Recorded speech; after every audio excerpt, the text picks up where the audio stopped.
Well, hello and welcome to I Love Gay today. And we're in New York today, and we're with Shefik. Shefik. I see. I got it right. I, I'm getting too old for this stuff, and I have to, all these thoughts are going through my mind. So I was like, I'm going to get this clear. And but no, I had a great time. I was on your show a few weeks ago, and the tables were turned, and we had a really good show together. Yes, definitely. Yeah. Yeah, but no, it's interesting. You're in New York. You've got a lot going on, but your whole background initially, I think a lot of it helps to explain what you're doing today. But you started out kind of in that world of PR back in the '90s when Limelight and clubs like that were Yes. very I popular in actually New York. promoted those clubs too. Really? Tunnel, Limelight, Peter Gation's clubs and Webster Hall, Exit was still there. All the major clubs. I actually did club promotions for them too. Yeah. Wow. But yeah, but tell us a little bit about your world of PR back then when you some of the clients and film work and all that you used to work on. Yeah. So back then I was in the music business, actually as a aspiring writer and producer. I had a writing partner, so I was a lyricist, and he wrote the lyrics and sang the songs, kind of thing. So it get me a lot of contacts in the entertainment industry. So one thing led to another, where I was always interested in technology, and technology became like a prevalent platform. So I first started on the publicity side with those publicity clients with media and things like that. But then after I realized that it's also ups and downs, because you never know when a song may hit, you never know who becomes, famous or whatever. So I gradually gravitated to the technology side, where not only dealing with the entertainment side, but those entertainment clients on the PR side became my technology clients. Yeah. So some of my first clientele on a PR side were people like Melba Moore, Dionne Warwick, the Isley Brothers, a lot of people who were on Island Records at the time, like Drew Hill, R&B acts, things like that. Yeah. And like I said, it's trying to transform into that, because then the internet became like a more prevalent platform, and medium. And with me knowing how to navigate through that as a PR person, I was able to transform my sort of skill set, and apply that in a variety of different ways that benefits the clients overall. There's I'm going to throw myself in that category of being similar to you in that front. There's not a lot of us out there that I was always very comfortable with technology as well, and so that's what allowed me to program and build websites in the '90s and so forth. But I also had kind of given up my technical career many years before that for because I got bored, and I went off in sales, and I used to work in sales and marketing of lasers for manufacturing, totally different field. But when the internet came along, it allowed me to bring those together, similar to what you're talking about. And it's a nice little, I always called myself Sybil, because I had two sides. Like I'd be inside programming, but then I'd be like, I got to get out. Then you're out and you're dealing with clients and Right. talking about the internet. And then you're like, oh, I want to get back in. And it was always a push pull. Well, I always I equate to the two sides too, and it's sort of like left and right brain thinking.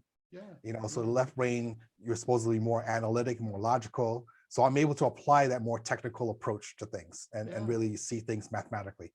Whereas on the right brain, I'm creative, dealing with the music side, creative writings, all these kind of things. But then I realized, like, I'm very hands-on with approaches. So if I'm going to be creative, I want to be hands-on in not only create it, but how to implement it that makes a meaningful sense to the public too. Because then I'm able to work with teams, and really, implement what I'm doing.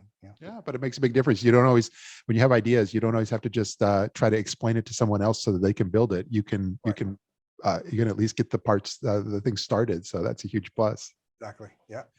But no, you're working on some stuff too with even currently NBC Sports and the Olympics coming along. Yes, as everyone knows, COVID-19 hit a lot of companies and events overall. So the 2020 Summer Olympics, which is going to be in Tokyo, got moved to this year, 2021. It's happening, despite some rumors in the media, things like that. It really is happening, and it's going to be happening this July. And so I'm working on that. I'm a technical lead for NBC Sports, so I help build technology for that. So it's very meaningful work that I do over there. And not only that, the Beijing Olympics is coming up back to back. So that's like beginning of next year, 2022, which is the Winter Olympics. So I'm simultaneously working on both. That is so cool. But no, your main thing, like when I was on your show and so forth, you've got this whole other side to the work you're doing, which is, I think the show I was on was called In Our Time. Yes. Yeah. Inner Time, and then it's Inner Time with Sir Shefik. Yeah. So I have the Sir. So I've actually been knighted, by Prince Garios from the Prince of the Gassanese Kingdom, and he's been a long-term supporter of the kind of charity work and philanthropic work that I do, not only for autism awareness, but also all kinds of work for domestic violence and things like that. So I have a lot of people that help support that. So what I do is I work with a lot of charities overall. As I mentioned, the autism awareness, but one of the charities is called Harlem Film House. Yeah. And they're a nonprofit organization, 501(c), and their primary main event is actually a film festival, hip hop film festival, which is every year. And they mainly have it in New York City, but they actually travel throughout the world. So last year, we actually traveled to 5 different countries or so. And during COVID, I was able to interview the people, the filmmakers in those countries. Because usually I host another series called Conversations from the Culture, which is primarily for the festival, people who are actually in the festival, either honorees, people who are guest speakers on our ciphers, all sorts of people that are in the festival itself. I usually do that in person. And I interview approximately like 200 people, 250 people, back to back, 4 days, 5-10 minute interviews back to back. And it's live, everything's live at that point. So COVID hit, so we actually had to do something different. So we expanded it where I was able to interview those filmmakers in those countries, because usually the festival goes there in person. So I was able to interview them for that, and we taped it, and it gets broadcast on 247films.tv, which is the festival's own streaming network. And 247films.tv, you could stream it there. So past episodes are there. And then we decided to expand it because last year we did a cipher, and it was like a panel discussion about LGBTQ representation in the media.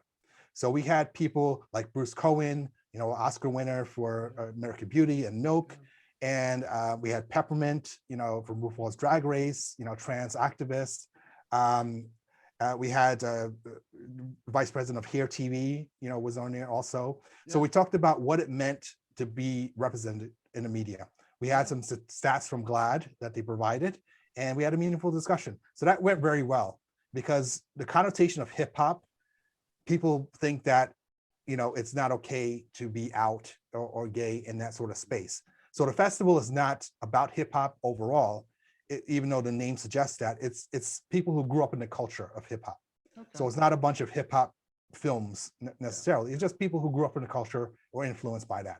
So when we had that sort of panel discussion, it got a lot of traction and favorable response. We decided to create a new show about it, to actually do a whole series about it, and it's called In Our Time, with Sir Shefik, and it's like an hour show, and it's actually broadcast live.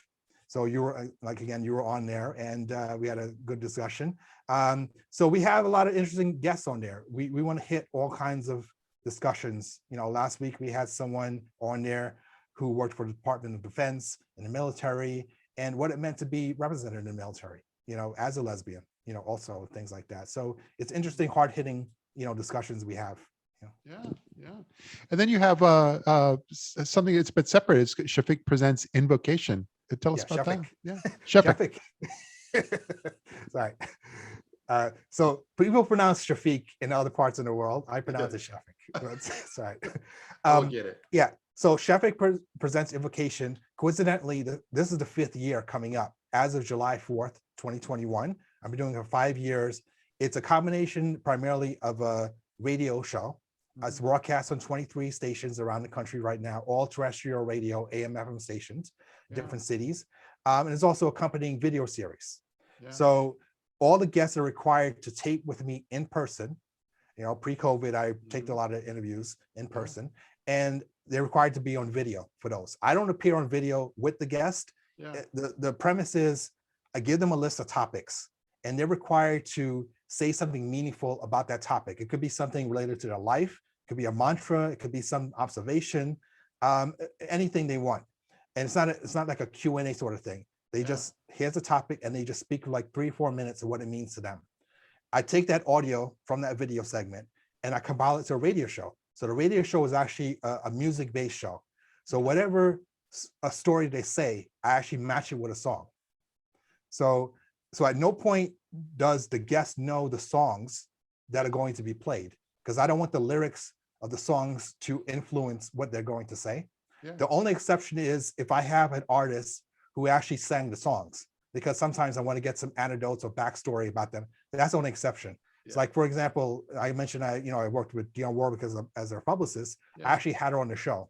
Okay. She was like one of my first guests that I did. So she has her song, That's What Friends Are For, and I did an episode about friendship. So we talked about that. We talked about Elton John, how the song came about, things like that. So that's one example.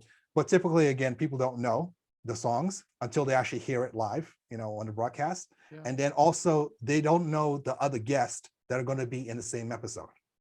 So at any given point, you could have like 3, 4, 5 guests talking about a topic, different perspectives. But when you hear the full hour show, you get a wide variety of viewpoints about that.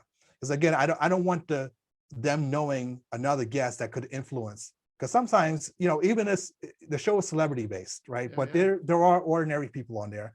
But I don't want ordinary people or anybody to say, well, why did you pick me? You have such and such. It's really about the individual and their own perspective and viewpoints. You're, I don't know if you've ever been called this before, but I think you're a new media artist. Because you're pulling together, it's like an art form of what you've just described, but utilizing some of the new media and some of the things that people haven't experimented with yet. Yeah. Well, it comes from my background of being a publicist and sort of that marketing side of it, and being in the early cups of what it means to be in the internet. As you mentioned, new media. When the internet first came out, if you remember this, they called it new media, right? They actually had titles, at major corporations, say new media executive or new media departments. Over time, they don't say that now. They just say emerging markets maybe, or something like that, right? For OTT or whatever. But now it used to be new media, right? And so I was in the middle of that and really analyzed what that meant. And also came from my background of being a club promoter too. Working in New York City very early on, before I became a publicist, or around the same time, I had a very large list of club goers. I promoted like Tunnel and Limelight, a lot of famous clubs, at the time. And me being someone who had a very large list, I realized I could do more with it. Because my goal wasn't just to be a club promoter. That's just something I can get them free in a club if I want to go, right? or go with my friends free kind of thing. So, but I realized if I had this powerful list of people, and I have tens of thousands of people on this list, I had one of the highest lists among the promoters. One of the things I did, if you remember this movie called Anger Management, it came out many years ago with Adam Sandler. So I reached out to them. They have a thing called spectators. So because how films work, you have extras, but extras are paid people, whether they're union or not kind of thing. But if it's a union film, you have to have union people sort of thing. But then they have a loophole called spectators. So spectators don't get paid. So you're sort of like an extra because you're there on a set, but you're not the primary focus of being an extra when the camera points to you, but you're filling up the space, especially in large areas, right? So there was a scene in the movie, remember, towards the end, Adam Sandler runs up and down the aisles of Yankee Stadium, searching for Marissa Tomei's character. So I was in that scene, and they needed people to fill up Yankee Stadium, basically. So I worked with them because I had this large list of club goers.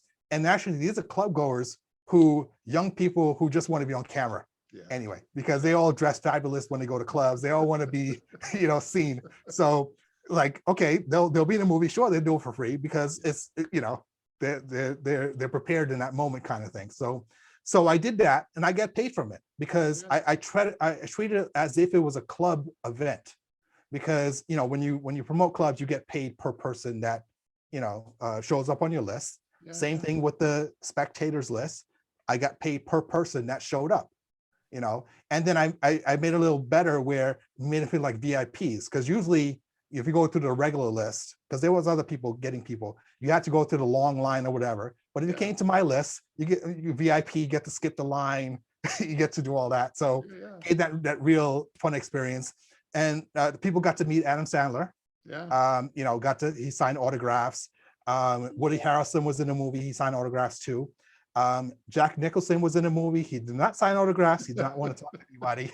but that's just what Jack Nicholson does sometimes. But it was a fun experience, and I actually had my father come out too. So Wow. it's I got to share that moment with him, and Yeah. so that gave me the ideas, because it's like applying one part of what I do and applying to other areas that make sense, because and that grew from there. That's fascinating. And I feel like if we did this once or twice a year for the next few years, I feel like the story would just evolve, and it would be fascinating to learn from you on this. So, Yeah. but no, I think it's fantastic, and I'm really mostly just really glad you were able to take a few moments and share kind of some of your story, because like I said, it's a continually evolving story, and I'd love to see where all this goes. I appreciate it. Yeah. Well, thanks so much for being here with us, and look forward to seeing you in the real world here soon. Okay, thank you. All right. Take care now. And it feels good, so good.